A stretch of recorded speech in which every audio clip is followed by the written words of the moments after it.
There is a super typhoon in the Philippines again. There are chances that I might get stuck on this island for longer than I thought I'd be here. Severe tropical storm na po ang bagyong Karding at nadagdagan ng mga lugar na isinalalim sa wind signal. Nakataas po ang tropical cyclone wind signal number 2 sa southeastern portion ng Isabela, Quirino at Nueva Vizcaya.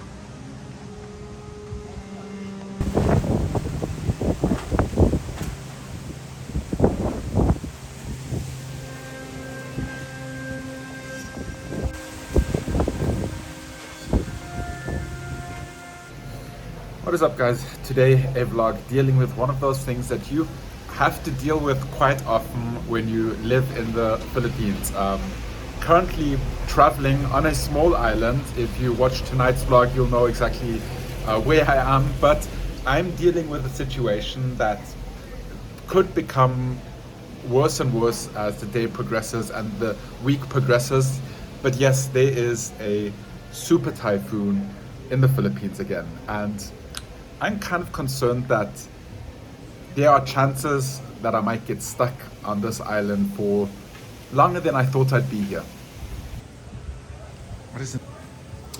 I'm talking about the super typhoon Karding that has just been categorized where Metro Manila has just been put under signal-free storm warning, which is quite a lot, which is quite kind. As you can see here where I am, it is very windy. It has been raining all day and all night, and I feel like the weather is going to get worse and worse as the day progresses. And it's situations like these where I wish I would have been a little bit more prepared. Like, I've been planning on buying a satellite telephone for so long, and I just didn't get around to do it, or I've just been pushing it out.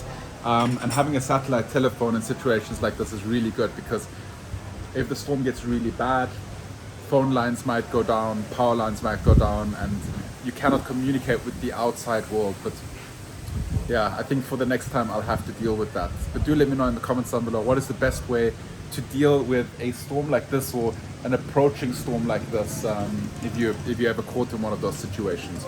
So if you watch tonight's vlog, you will see that to get here to this island where I am right now, I had to take an aeroplane, a tricycle, a ferry, and then another tricycle to get where I am right now. So I think that the ferries are going to be cancelled very soon. If they're not cancelled already, they're probably going to be cancelled already, because the winds here around the island are very, very strong and the water is already very rough. I know I was planning on doing an island tour, and they said the island tours are cancelled because of the storm that's approaching, and that was yesterday already. So I also wanted to upload this video, because if I wouldn't upload this vlog right now, you'd be very confused seeing the vlog this evening where I'm flying away to an island, even though there's a tropical storm. So at the time when I flew away, the vlog that you see this evening happened before all of this news started streaming in. So that's why it's also important for me to give you this update, because a lot of people are going to be commenting like, oh, why did you fly away knowing that there's a tropical storm?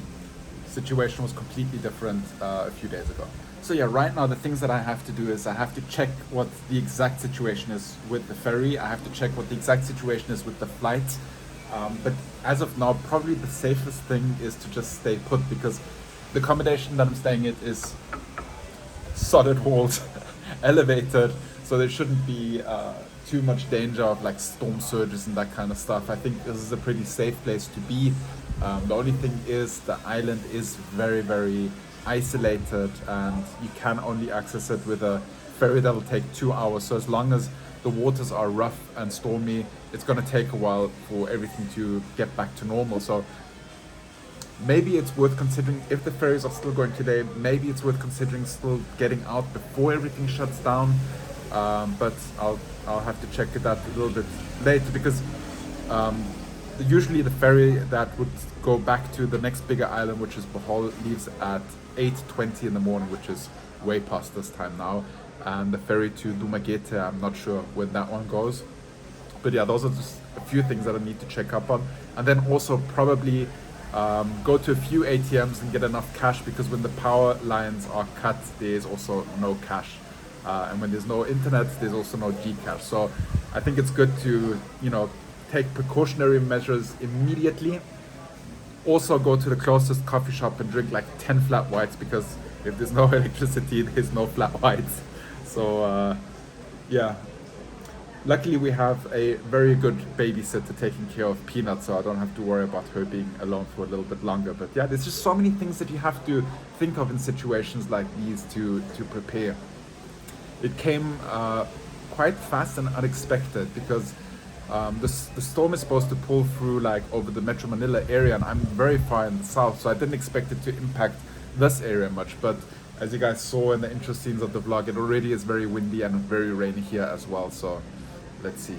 But the good news is I have some cold cuts and delicious pizza and some coffee here, so you know how bad can it get if you have like food. And I can only imagine how my friends George and Lucy and their child Coda feel right now, because they literally just came back to the Philippines like 2 or 3 days ago and immediately get hit with this tropical storm. It's just like, that is a lot of bad luck, I must say. But you know, a lot of people ask like, you know, with all of these things like the earthquakes and the tropical storms and all these things that can happen in the Philippines, volcanoes erupting, all those things, like if I'm afraid of living in the Philippines, or is it really worth it? And still 100% yes, I love living in the Philippines, and it'll always be worth going through certain hardships to be able to live in such a fantastic place and spend time with these fantastic people here in this country. So I'm really proud to be a permanent resident in this country. I'm proud to be an immigrant in this country, and I wouldn't want to live anywhere else. It's actually a conversation that I had with the owners of this hotel here yesterday. We all agreed that moving away from Europe and coming to the Philippines was the best decision of our lives, and we would never want to be anywhere else. So yeah, I'll just accept the storms. And just in case you aren't completely up to date with the vlogs, the island that I'm actually on right now is Siquijor Island. The first 1.5, 2 days were absolutely amazing. The weather was nice. I got to get some amazing drone shots from some really fun vlogs, which I'm excited to share with you guys. I just wanted to put out this update of where I am and what the situation is, because I know always when there are storms like this, I get flooded with comments and messages of people asking where I am I safe, what am I doing?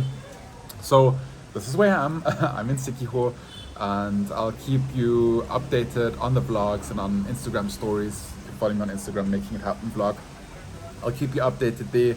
And yeah, I don't think here it's going to be too bad, but I do think it is definitely going to impact my travel schedule and my ability to travel back to Manila on Wednesday, which originally was the plan, but let's see how it goes. Anyway guys, thank you for tuning in. I hope you are all safe and secure, and that your families and friends are safe as well. With that being said, I'll see you guys tomorrow. Actually, I'll see you today. I'm publishing a regular vlog is being published this evening, so this is not the only update that I'm putting out there. And I'll see you there, same time, same place. Remember to stay awesome, be positive, stay dry, and make it happen. Bye bye.